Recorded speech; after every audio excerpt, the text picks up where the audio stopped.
Ito nga pala update ng aking solar generator.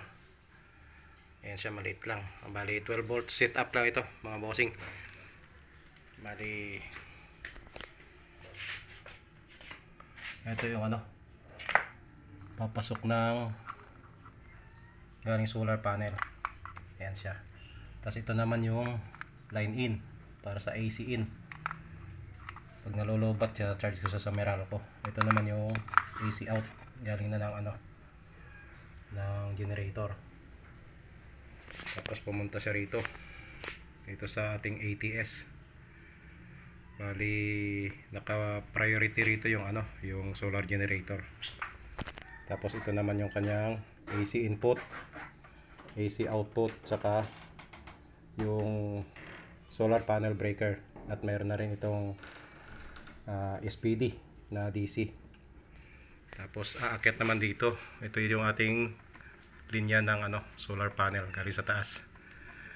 Bali nagkabit na rin ako ng grounding para sa SPD. Tapos sa dalawa na ito, isa dito yung line in, tsaka isa yung output.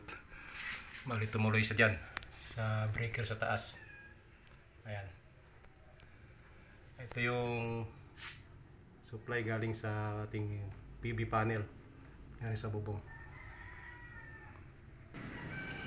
So ito nga pala yung aking solar panel. Bali 400 watts, Seraphim brand.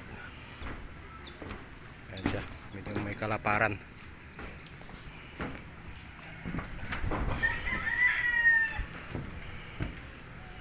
Isa lang muna kasi subok pa lang to, pero medyo kinakapos siya sa isang piraso, kaya bala ko mag additional ng isa pa siguro. Hanggang 840 watts lang ang maximum na kaya ng ating solar generator na MPPT sa 12 volts. Tapos meron ako dito maliliit para sa aking mga solar na ilaw gabi. So balik tayo sa loob at medyo mainit. So balik ulit tayo rito sa loob mga kasimanwa.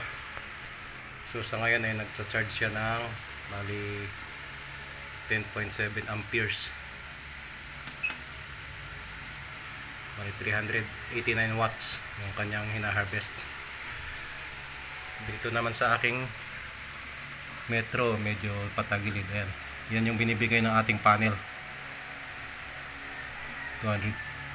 Yan, 200 something kasi pa iba-iba.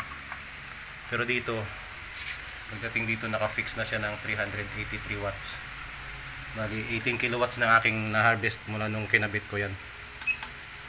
36.7 saka 10.4, 11. Yan mga amperahe na pumapasok dito sa ating solar panel, sa solar generator rather. Sa nag-request nga pala ng update nito kay Sir Van Jeff Picar. Ito na sir. Ito na yung nare-request nyo. Kasama na yung panel sa taas kanina. Bali bumaba kasi ako dahil mainit. Hindi kaya na aking katawan, medyo mahina ako sa init. Baka atakehin tayo. So ayun lamang po. Bali dito ay sakto na siguro yan.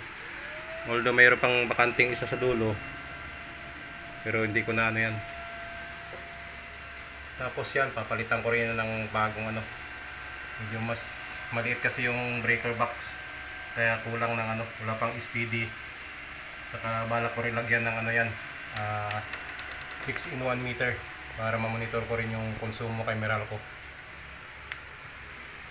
Kasi di lahat ng oras malakas yung araw, lalo ngayon medyo muulan-ulan na, kaya limited lang yung araw. Tapos may puno pa sa paligid ko, kaya nasisinagan yung aking panel mga bandang 8:30 na ng umaga hanggang 4 o'clock ng hapon.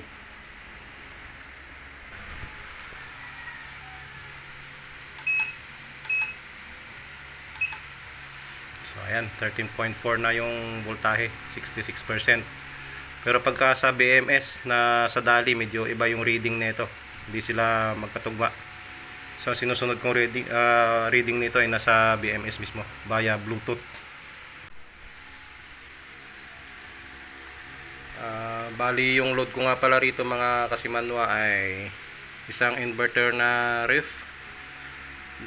apat na ilaw, tapos tatlong ventilador, tsaka washing machine.